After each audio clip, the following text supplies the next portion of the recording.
Culture G. Cultivez votre curiosité.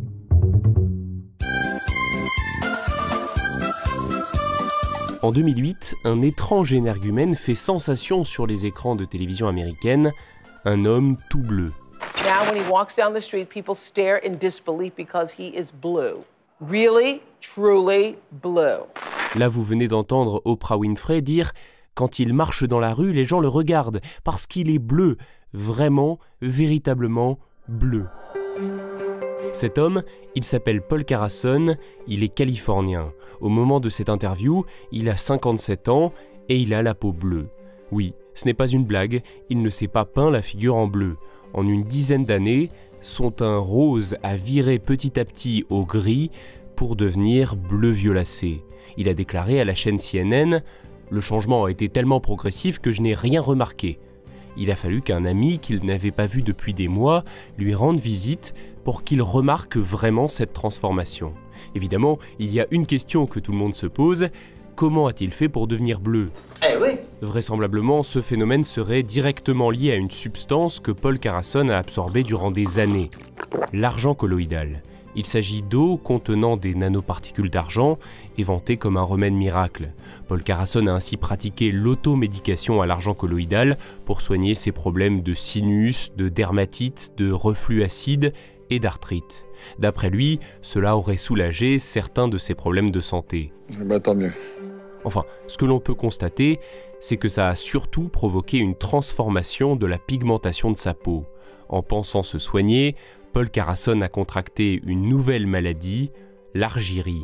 L'argyrisme généralisé s'observe chez les individus soumis à un traitement interne prolongé avec des sels d'argent. Cette affection dermatologique a déjà été observée plus tôt au XXe siècle, alors que ces solutions d'argent étaient distribuées en tant qu'antibiotiques. Encore aujourd'hui, chez les orfèvres travaillant l'argent, un argyrisme local peut apparaître au niveau de leurs mains. Il n'existe pas de traitement efficace de l'argyrie, la pigmentation de la peau est irréversible. Dès que le diagnostic est posé, pour éviter que la maladie ne progresse, il n'y a plus qu'à s'écarter de la source d'argent et éviter au maximum l'exposition au soleil. Paul Carrason est donc resté bleu jusqu'à la fin de sa vie. Il n'est pas mort de l'argyrie, mais d'une crise cardiaque en 2013. Il reste connu sous le nom de l'homme bleu, de l'homme schtroumpf ou encore du grand schtroumpf. Allez, mes petits schtroumpfons d'ici. Pour que cet épisode soit complet, impossible de ne pas évoquer une autre histoire de personnes de couleur bleue qui est assez connue, mais qui n'a rien à voir avec de l'ingestion d'argent comme dans le cas de Paul Carrason. Cette autre histoire, c'est celle de la famille Fugate. Dans les années 1820, un Français immigre aux États-Unis. Il s'installe dans une région isolée du Kentucky et se marie. Pas de chance, sa femme porte le même gène récessif que lui, d'une maladie très rare et héréditaire, appelée méthémoglobinémie. J'ai rien compris. Bon, concrètement, c'est une carence de l'enzyme chargée de convertir la méthémoglobine en hémoglobine. Les individus atteints de ce trouble ont donc un sang pauvre en oxygène. Cette maladie entraîne un taux de méthémoglobine supérieur à la normale qui donne une teinte bleue à la peau. Ainsi, sur les 7 enfants du couple Fugate, 4 ont la peau bleue.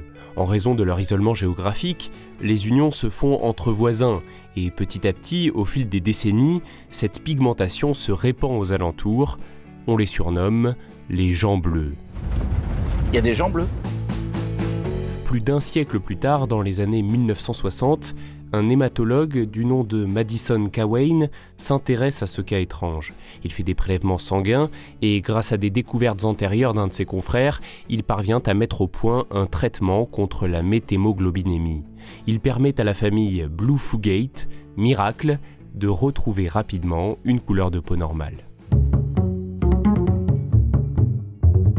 Merci d'avoir écouté cet épisode, un sujet fascinant qui a été suggéré sur Twitter par un auditeur fidèle de Culture G.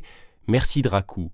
N'hésitez pas également à proposer des idées de sujets. Si ce n'est pas déjà fait, abonnez-vous à Culture G en laissant 5 étoiles et éventuellement un bon commentaire. Et on se dit à très bientôt pour une nouvelle découverte.